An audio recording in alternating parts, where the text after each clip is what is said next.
Este video es auspiciado por Julio Aquino. Julio Aquino, asesor de seguros. Solamente debes escanear el código QR y estás asegurado.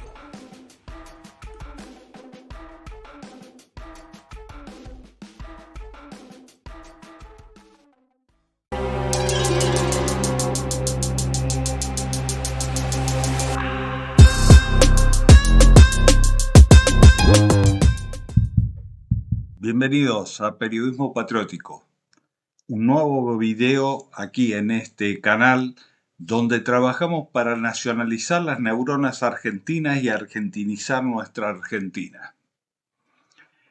De eso se trata, de nacionalizar las neuronas. Sin nacionalizar las neuronas no hay solución a ningún problema argentino.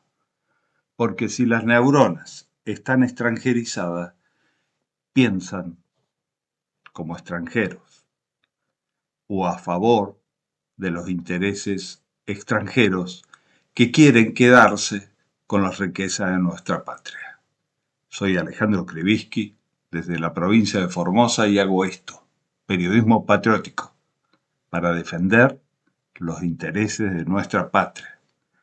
Es una contribución que hago para que en algún momento llegue un patriota a la Rosada y dé vuelta esta realidad difícil en la que nosotros vivimos. Pero nacionalizar las neuronas no quiere decir solamente pensar en lo nuestro, sino que es pensar desde lo nuestro. Y hoy los invito en este video a pensar desde nosotros el mundo. Y para eso, para dar un pantallazo de qué está pasando en el mundo, en este mundo que está en guerra, vamos a ir hasta Rusia, más precisamente a Moscú. Allí está Oleg Yasinski, quien es corresponsal periodístico en Moscú, es nacido ahí, vive allí y trabaja para medios de habla hispana, como la cadena Telesur. Con él vamos a estar analizando el mundo y reflexionando con cabeza propia, con neuronas celestes y blancas. Vamos para Moscú. No es cualquier conflicto, es el conflicto porque lo impredecible o la escalada puede llevarnos rápidamente a algo que nunca vimos. ¿Qué relación podría tener estos ataques en Daguestán con los atentados que vimos hace unos meses en Moscú? Bueno, yo creo que tienen una relación directa, ya que desde el comienzo de la guerra en Ucrania se lleva buscando por parte de las partes interesadas, sobre todo las partes occidentales, ya sea Estados Unidos o la Unión Europea, se está buscando la desestabilización de Rusia y buscar la inseguridad y el conflicto interno dentro de lo que es Rusia y también del régimen de Putin. Creo que esto tiene una relación directa porque básicamente este tipo de grupos terroristas, este tipo de grupos alimentados con la ideología wahhabista, siempre ha actuado en beneficio de los intereses occidentales. Hemos visto que este tipo de grupos hace este tipo de atentados en países como Afganistán, cuando Estados Unidos tenía interés en Afganistán, en Irak, cuando tenía interés en Irak, en Siria, cuando tenía interés en debilitar al régimen de Siria, y ahora vemos que están haciendo este tipo de atentados en Rusia en el momento que Occidente busca la debilidad y la inseguridad en Rusia, por lo cual yo creo que tiene una relación directa con lo que ha pasado en marzo en el teatro Corpus City Hall. Y me voy para Rusia, aquí en Periodismo Patriótico, a recibir a un amigo que está allá en Moscú, Oleg Yasinski. ¿Cómo estás, Oleg? Muy bien, Alejandro. Aquí estamos disfrutando de verano con las temperaturas que son de Sudamérica casi. Ya te veo bien abrigado y todo. No sé si me da envidia o... Y eso que estoy en el norte argentino, que no estamos acostumbrados a tener frío, pero acá estamos, hoy con frío y andamos con bufanda. Y eso que en mi sangre hay sangre de tus pagos, de allá de zona entre Ucrania y Rusia. Y debería tener algún gen, pero no. El frío no va conmigo, hermano. Bueno, entonces es un buen momento para que aparezcas por esos lados porque realmente hay 32 grados y mucha humedad, Uh, mucho calor. Estamos aquí protegiéndonos del frío en las casas, del calor, se, perdón. se están protegiendo del calor, Oleg, pero hay atentados en sinagogas, en iglesia. ¿Quiénes están atentando? ¿Cómo logran atentar? En Rusia, en este momento de un mundo tan convulsionado.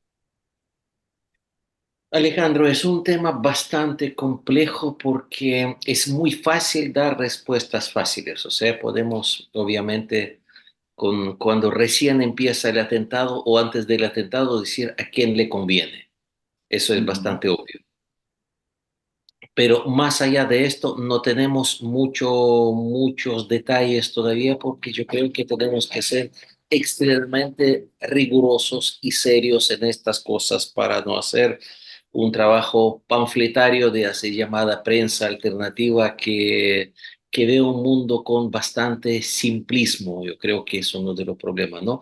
Pero en este Tenés caso, esa prensa simplista y tenés los medios hegemónicos de Occidente que también te... los medios hegemónicos ni siquiera es simplista, es una caricatura de ellos mismos. O sea, yo creo que eso no es prensa, definitivamente es otra cosa Tal ya. O cual. sea, el ¿Mm? periodismo de ellos ya murió y yo creo que ya todos se están dando cuenta de eso.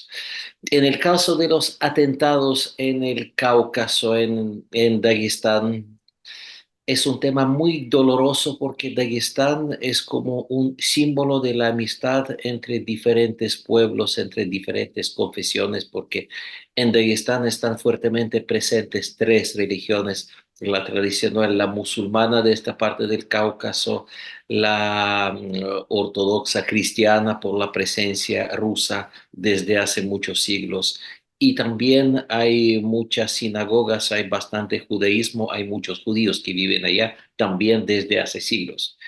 Y en el periodo soviético y después del periodo soviético hasta el último momento, Dagestán ha sido como un modelo, como un ejemplo de una convivencia pacífica, no solo pacífica, sino una hermandad total entre todos.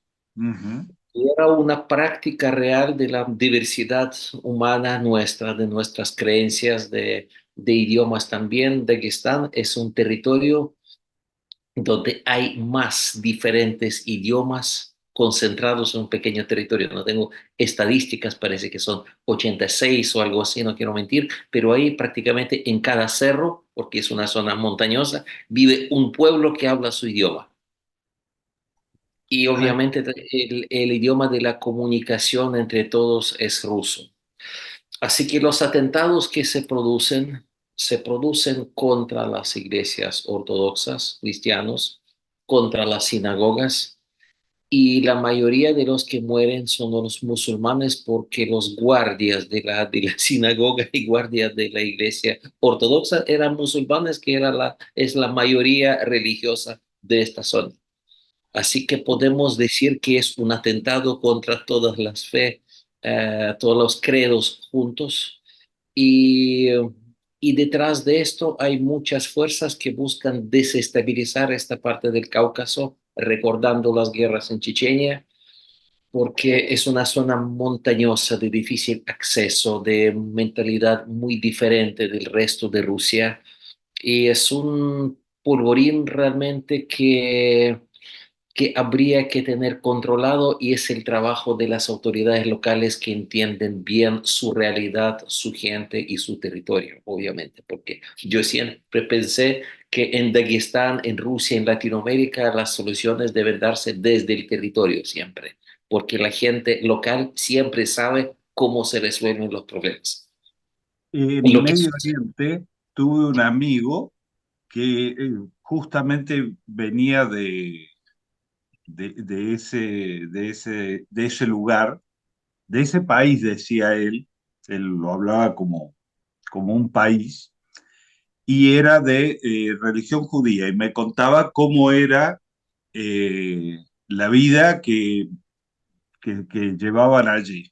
Y se había ido a vivir a Israel y en Israel lo conocí en una estación de servicio, en una gasolinera que estaba trabajando ahí. Y bueno, se hizo amigo de esos amigos que uno va encontrando en los caminos.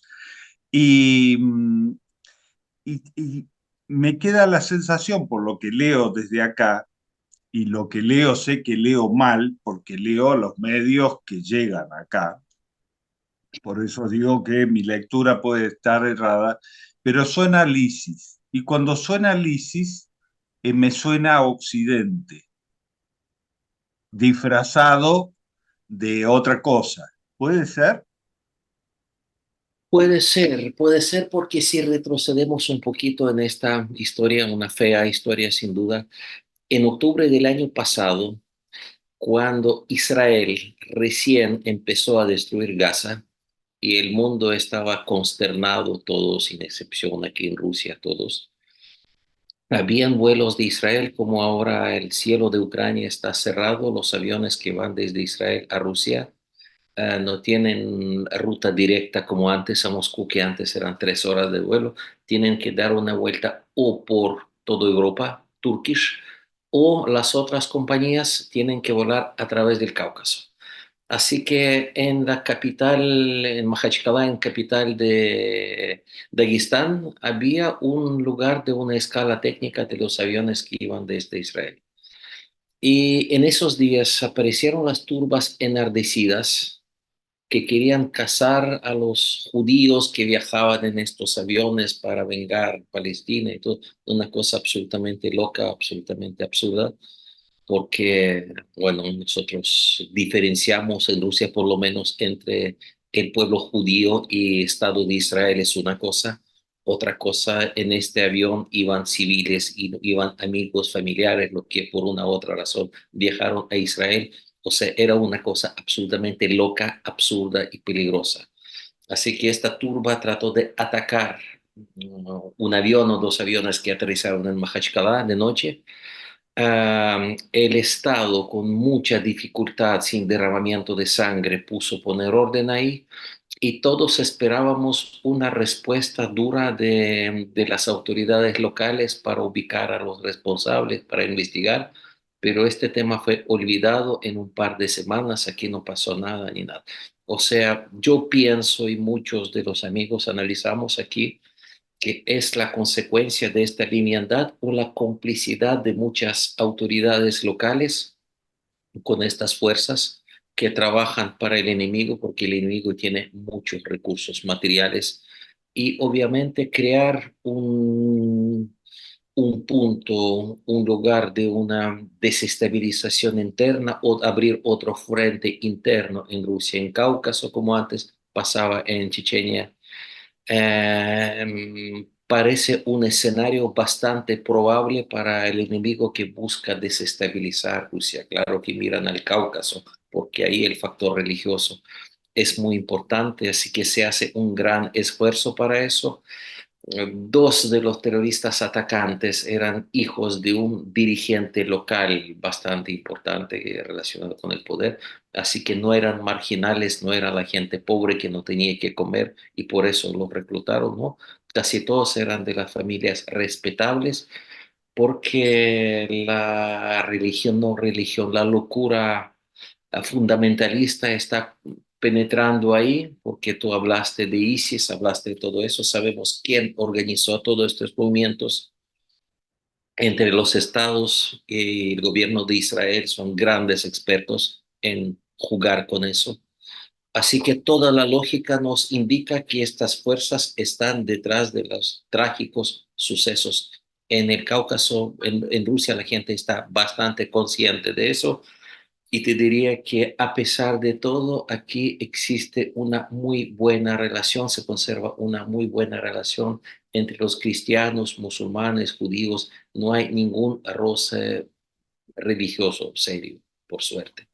Viene bien esa aclaración que hiciste sobre el tema de una cosa son los judíos que profesan la religión judía y que viven en Rusia, y otra cosa son los israelíes, que es una nacionalidad, que son los que viven en Israel. Entonces, viene bien aclarar para que no se confunda, porque no es un tema, la guerra de Israel con el Hamas no tiene nada que ver con los judíos, ¿sí? Abarcando al mundo judío. Claro, Alejandro, incluso podemos agregar que los judíos religiosos de Israel en su mayoría son antisionistas y están en contra de esta guerra que parece más una masacre que una guerra porque las fuerzas son muy desiguales. Así que también aquí en Rusia estamos todos muy preocupados por este tema porque muchos tenemos familiares, amigos en Israel. Hay muchos rusos soviéticos que emigraron en su momento a Israel. Hay una conexión, una relación fluida entre mucha gente. Así que son noticias muy dolorosas, muy terribles. Y ahora cuando está por empezar también posiblemente una gran guerra en Líbano, más bien una agresión israelí contra Líbano, estamos bastante preocupados por este tema. ¿Cómo ven ustedes o cómo analizan ustedes desde Moscú este tema? Porque fíjate, todo, no, todo tiene relación con todo o nos estamos entrando en un panorama de un mundo en guerra. ¿Por qué? ¿Por qué te digo? Porque el presidente argentino que se llama Milei ha entrado de lleno al conflicto de Medio Oriente. El primer viaje que hace al exterior es a Israel y apoya el traslado de la embajada de Tel Aviv a Jerusalén, que es como una declaración de guerra al Hamas. A pocos días del 7 de octubre, cuando el Hamas generó un acto de terrorismo, porque atacó a la sociedad civil que vivía en la franja de Gaza del lado israelí, y para mí eso es, cuando se ataca a los civiles es terrorismo, como lo que acaba de pasar en el mismo Rusia atacando a sinagogas o a iglesias, eso es terrorismo porque hay civiles. Eh, y siendo que yo apoyo al pueblo palestino en su reclamo por su territorio, por su independencia, por su Estado, ¿no? Quiero dejar bien claro esto, pero condeno todo acto de terrorismo.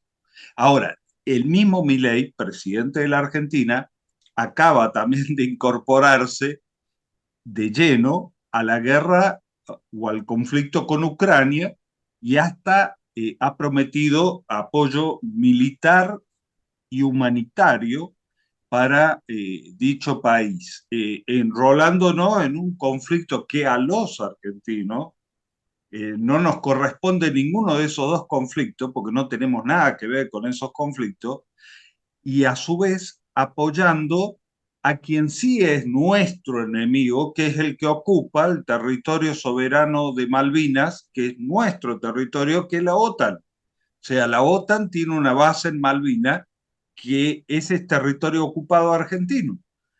Y sin embargo, nuestro presidente se ha asociado a los ingleses, a los norteamericanos, a la OTAN, que son nuestros enemigos. ¿Cómo se analiza desde allá este fenómeno? Alejandro, yo siento que ahora hablando de Milei, tendré que caer en este simplismo que critiqué al principio de la conversación, porque me da la impresión que la respuesta es bastante sencilla, que a Milei le gustan los asesinos, que le gustan los Estados Unidos, le gusta el Estado de Israel, le gusta el gobierno ucraniano. O sea, miremos con quiénes se identifica él, ¿no? Lo que él opina de la dictadura militar en Argentina, que aquí no ha pasado nada. O sea, realmente es una mirada de no simplemente de un personaje loco, sino es un tipo violento que le gusta la sangre, que le gusta el terror, que le gusta que los buenos maten a los malos. Y yo pienso que no, lamentablemente no se trata simplemente de un diagnóstico de locura o algo así, sino detrás de esto hay un plan Hay un plan de tratar de convertir Latinoamérica en un laboratorio para una nueva etapa del neoliberalismo. Sabemos que el primer laboratorio fue Chile en la época de Pinochet. Ahora tenemos Argentina de Milei. Ahora tenemos Ecuador. Ahora tenemos El Salvador. Los regímenes bastante diferentes por apariencia, pero están probando diferentes modelos de la gobernabilidad, si esta es la palabra, o antigobernabilidad de estos grandes territorios, bajo control total de las nuevas élites occidentales que todavía están ilusionados de ganar la guerra en Ucrania. Así que veo escenario bastante jodido, bastante complejo hablando de Israel. No soy gran experto en el tema, pero aquí tenemos mucha gente que sabe. Tengo un amigo cercano que creció, vivió en Israel toda su vida. Conversamos hace poco con él. Él presentó recientemente un libro aquí en Moscú, un libro nuevo de él, con análisis de todo esto.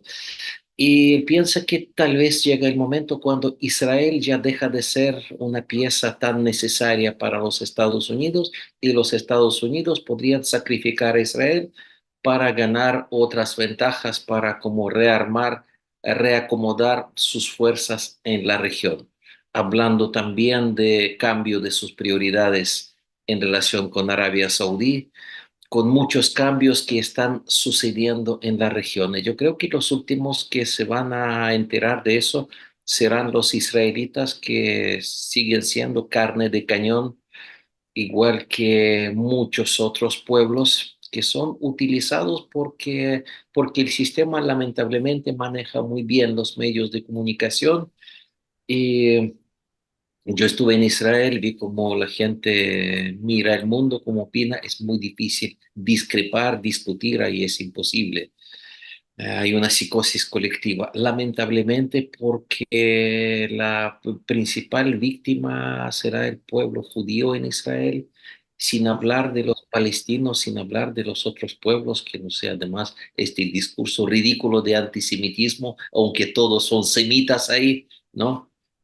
Sí, sí, sí, así es. Ahora, ¿no crees que, o no piensan ustedes desde Moscú, así cuando te juntás a charlar con otros colegas, de que el 7 de octubre fue planificado por Israel y los que están detrás, los intereses que están, para a su vez justificar ir no solamente por el Líbano, sino por Irán como miembro de los BRICS para romper esa hegemonía con este pretexto de lo que sucedió el 7 de octubre? Alejandro, no tenemos pruebas, obviamente, pero es lo que pensamos desde el primer día.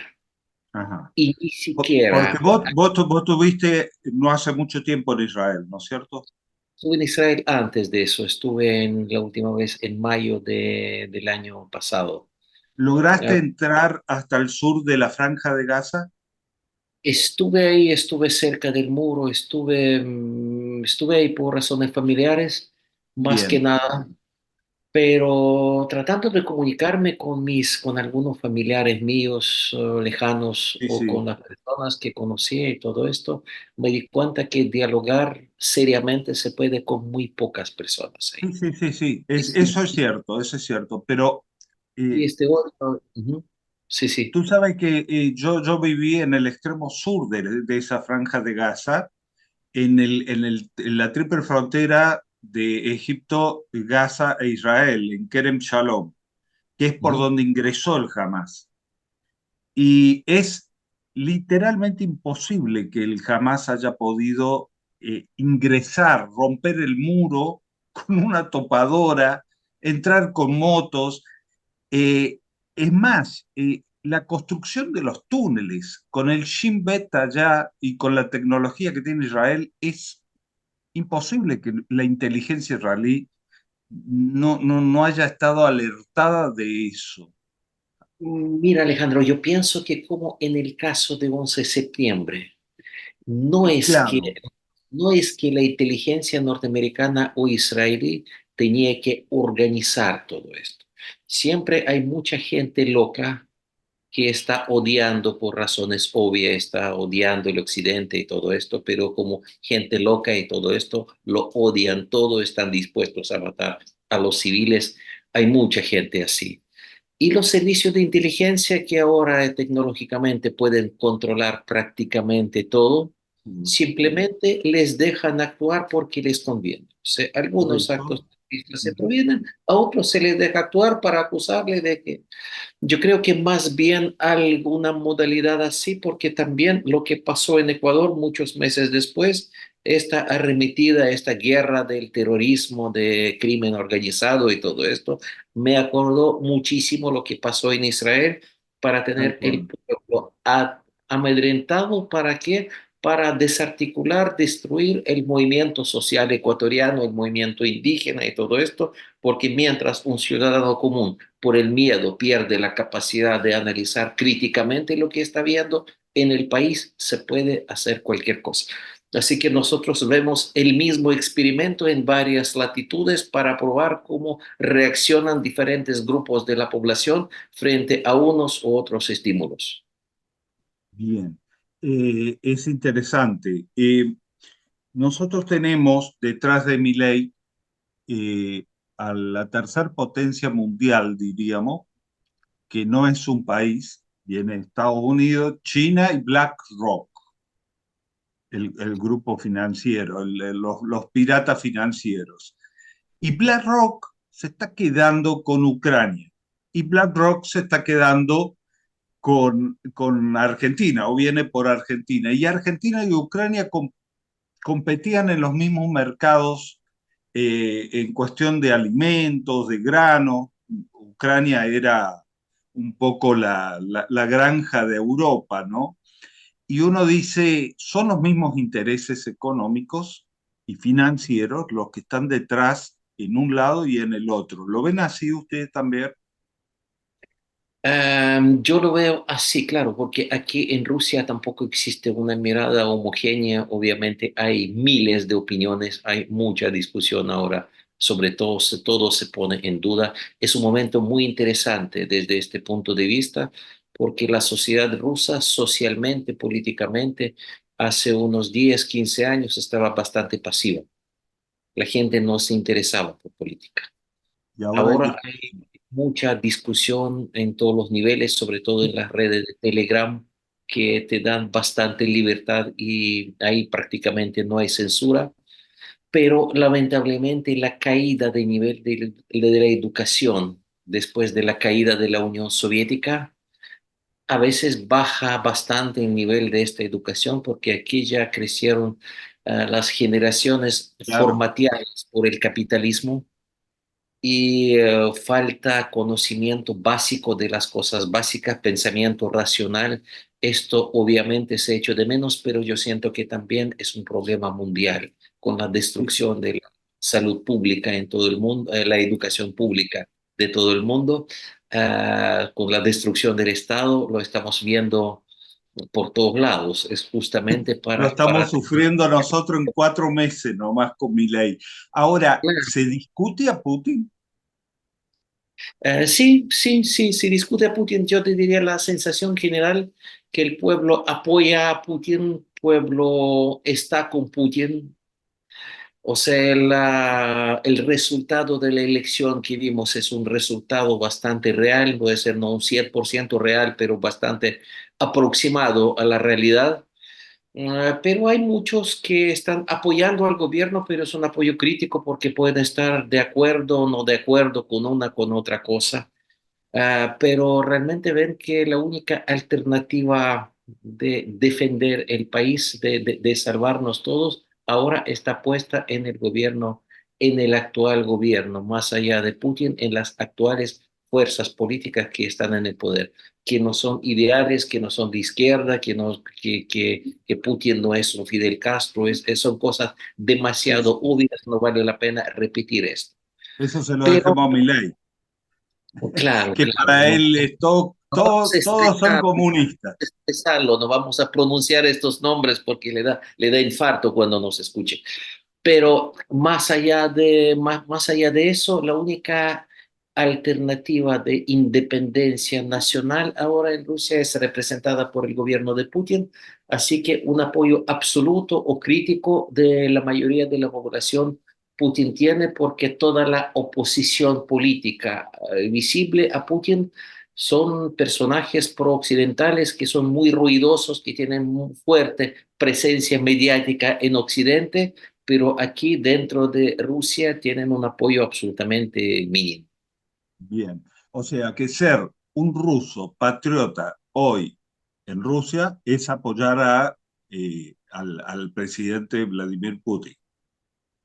Es votar por el presidente Vladimir Putin sin la obligación de estar desacuerdo absolutamente con todo, Con pero como todo. un ciudadano despierto puede discutir, puede opinar, puede expresarse libremente y para eso en Rusia ahora hay bastante espacio. O sea, nadie en Rusia tiene miedo de decir lo que piensa.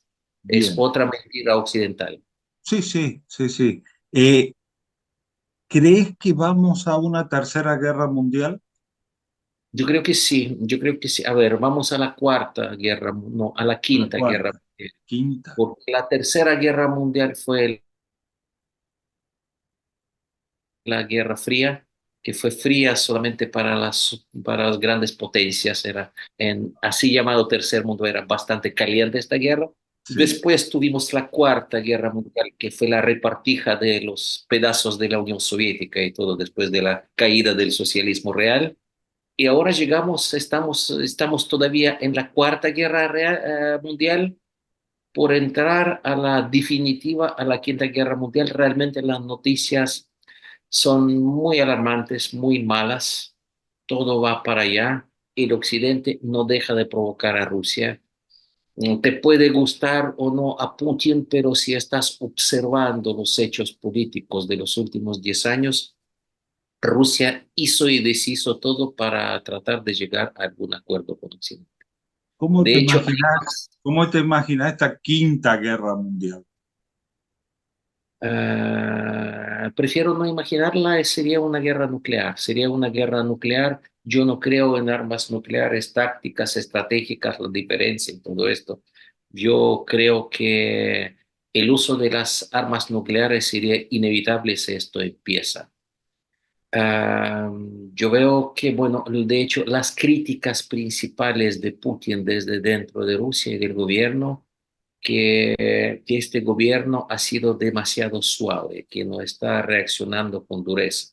Por ejemplo, hace 2 días, no sé, el domingo pasado, en Crimea, la gente estaba en balneario, un ataque con misiles norteamericanos frente a las costas de Crimea, un avión espía norteamericano que guiaba estos misiles y el avión vuelve a su base en Turquía, al otro lado, y no pasa nada. ¿Por qué Rusia no reacciona? ¿Por qué no están derribados estos aviones que están sobrevolando, provocando y acompañando todos los ataques nucleares? Rusia tiene muchísima paciencia. Yo creo que Rusia también, más allá del factor militar, a los rusos no les gustaría tomar con armas Kiev o las grandes ciudades ucranianas porque eso significa una cosa demasiado terrible. O sea, nadie quiere destruir Kiev. Yo creo que en el gobierno ruso, en el poder ruso, hay grandes esperanzas que el régimen de Kiev va a caer por su propio peso, que el occidente no va a poder sostenerlo más, que el ejército ucraniano pasará algo ahí dentro, que sucederá algo dentro de Ucrania, porque nadie quiere una operación militar destruyendo las grandes ciudades fuertemente preparados y fortificados por el Occidente, porque lo que busca Occidente es más víctimas en Ucrania para acusar a Rusia y para enemistar a los rusos con los ucranianos, que es el objetivo. Y esa tercera guerra mundial, ¿ustedes creen que sería provocada por Occidente? Obviamente Rusia no está provocando esta guerra, Rusia está haciendo todo para evitar esta guerra. Por eso Pero esa actitud de de Rusia en Crimea, claro, Crimea y en todas partes como bastante paciencia, bastante para no espera, entrar en la provocación. para no entrar en la lógica del enemigo, para Ujú. tratar de ganar tiempo para que en Europa y en otras partes empiecen otros procesos, para que ojalá en Europa nazca algún movimiento ciudadano civil, que en Europa no sea como ahora, donde la derecha disfrazada de izquierda o del centro en el poder disputa todo con la ultraderecha de oposición, que en el fondo son dos partes de lo mismo, sino que Mm. aparezcan reales fuerzas sociales interesadas en salvar Europa, porque aquí en Rusia no hay ninguna alegría por todas las penurias que está viviendo Europa. Sabemos que la situación ahí se está deteriorando bastante y la verdad que tenemos muchos amigos cercanos ahí, antes rusos viajando en Europa y la cultura europea y la historia y todo esto también es parte de cultura nuestra. No queremos que todo esto sea destruido.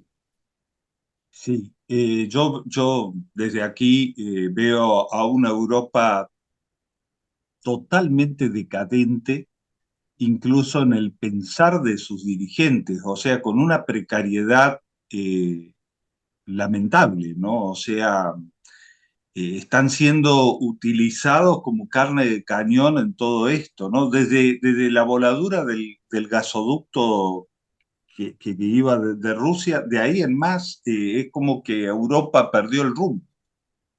Y para mí lo más increíble es que yo ingenuamente, no creo que no solo yo, nosotros creíamos que en Europa hay tantos movimientos sociales independientes, hay tanta sociedad civil organizada. ¿Dónde ahora está esta sociedad civil organizada?